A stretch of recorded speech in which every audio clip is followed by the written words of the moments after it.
Well, hello, everybody, and welcome back to another Southern California housing market update. Stephen Meade here with Domicile real estate for people who love houses. If you are looking to buy or sell real estate in the Southern California area, especially Los Angeles and Orange counties, we absolutely can help you. So let's get into it. This is not clickbait. I think we have a very interesting narrative. Sometimes, due to our own cognitive biases, we see a set of data and we assume that it means something, and it looks so much like something that it is not. And I think that's what's happening right now in our market.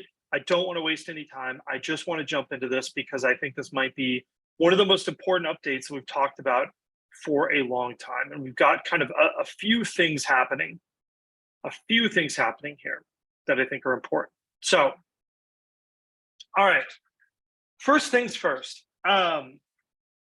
I want to talk a little bit about inventory. So we've got the chart here, and the chart is pretty self-explanatory. Blue line is under $1 million. Red line is properties $1 to $2 million. This is just active listings out of the market in Los Angeles and Orange counties.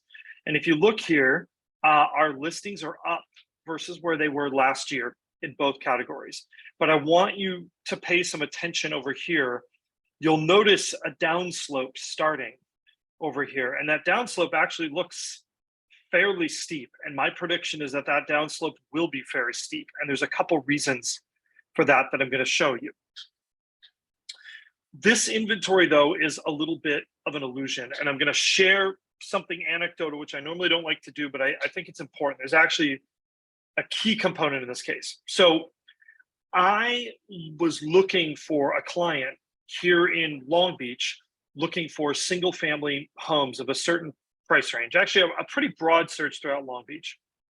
Certain price range of single family homes. And of those single family homes, of the 44 active listings in Long Beach, over half of them either back to a major road or were on a street corner or back to a freeway. That is statistically an anomaly, right? Like, that doesn't make any sense. There are tons of houses in Long Beach in interior tract locations, but the ones that are active and for sale in the market are the ones that are in these, we'll go ahead and just say undesirable locations. And that got me thinking a little bit about the mentality of buyers right now and whether this inventory number is even real. And I think what we're seeing is that buyers are a lot pickier than they have been. I think the buyers are out there, but they're not in a hurry. They don't feel this pressure to buy a house tomorrow, and they're willing to wait for the right house. So even though these inventory numbers are up and they are starting to drop, right, which should also be a little bit of a warning sign to you, even though these inventory numbers are up, the homes that I would say will find a buyer in the next 30 days that are desirable A-level homes, there are not very many of those on the market right now. So that's kind of one piece of evidence, right? Like, this looks like a ton of inventory, but it's not.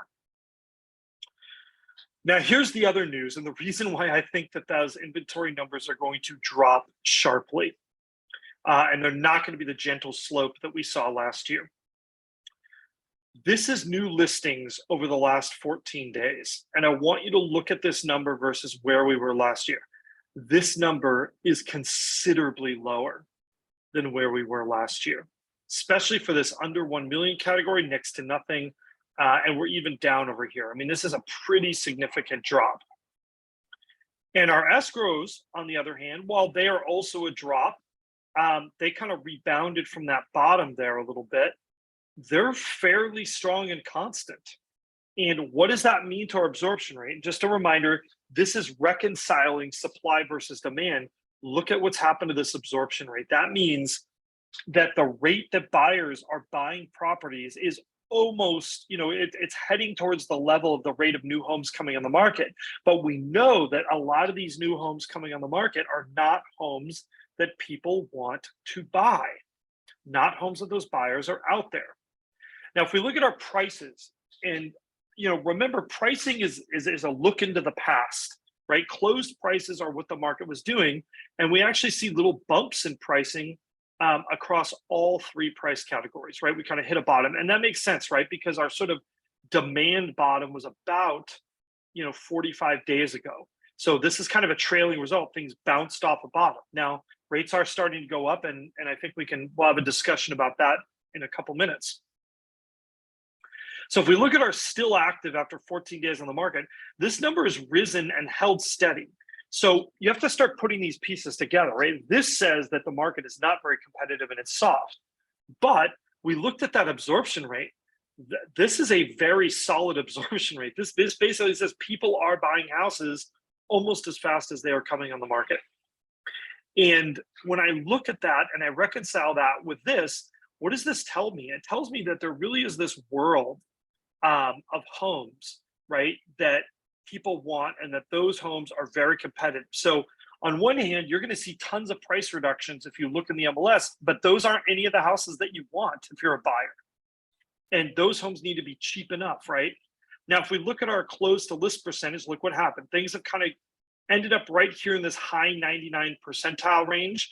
I think what we're seeing is that many sellers are finally getting the hint that it is not the same market as it was in May of this year or April, when they could kind of command anything, right? And I think we're starting to see those adjust. And I expect that this will hover around this 100% level going forward, maybe between 99 and 100%. Days on market for new contract. This is another bit of a mirage, right? So this number has spiked. And what does this tell us? What this tells me is that because buyers are still present and we're not getting enough homes that people want, some people are in fact going and taking a home that maybe is settling a little bit if they think they can get a deal on it. So they're going back to those homes that maybe have been on the market for a number of days and seeing if they can negotiate a good deal on them, because that buyer activity is still pretty strong. This absorption rate is still very strong. So what homes are these people buying, right? If that days on market number is going up, it means they're not buying all of the new homes coming up on the market. They're going backwards. They're looking at those ones that have been on the market for a while and going and buying those. And now we have our three-way graph, right? Which is one of my personal favorites. You see this payment index has spiked a little bit. It's still, we're at about the level as we were in maybe the middle of April. But you look at this rental number, these are still fairly close together, right? And to me, that is the most important thing to look at, is this rental payment relationship. And finally, we're going to take a look at these prevailing mortgage rates. And, I don't have a crystal ball on these. I don't think anybody does. The markets are continually surprising in this respect. So the question is, are we just permanently in this 5 to 6% box? Is this rise going to go above 6%? And if it does that fundamentally change the economics? I think it would, but I don't see that happening right now, but that very well could happen. They could also reverse course and head back to 5%. We just really don't know. So, here's the thing to think about, right? If you are a buyer in this market, if you can accept one of these sort of scratch and dent unloved houses, you are going to get a deal. You're going to actually be able to negotiate. If you have a tough list, the market is just as competitive as it has always been for you. It's not going to be less competitive. If you want those A-level top 10 to 20% of listings, if those are the ones you're attracted to, you're going to face pretty stiff competition and multiple bids on pretty much anything you write on. If you are a seller, you might actually have a little bit of an opportunity, but I'm going to give you a caveat. Now is not the time to put a fixer up for sale, in my opinion, if you're a seller. Obviously, you might have other needs for that money, and it might make sense to do so. But if you were looking to maximize value, now is the time when you need to put in that extra effort. You need to be one of those attractive homes. And if you have a home that has certain qualities, like it backs to a freeway, now is the time that really you're going to want to price that home appropriately. You're not going to want to chase things down, because right now the market is discounting for those elements. So if you're a seller and you're looking around saying, I've got a great house, but I don't think it's the right time, it is actually a very good time if you have a great house. If you have a great house, people will be in, they'll be looking at it. You will see no shortage of activity. If you have a could-be great house, now's the time to put in that effort to make it a great house. And if you have a home that does have some undesirable qualities that are not changeable, now is the time to price that home correctly. if it's a home that you need to sell. Anyhow, thanks so much for watching. Questions, comments, we love them.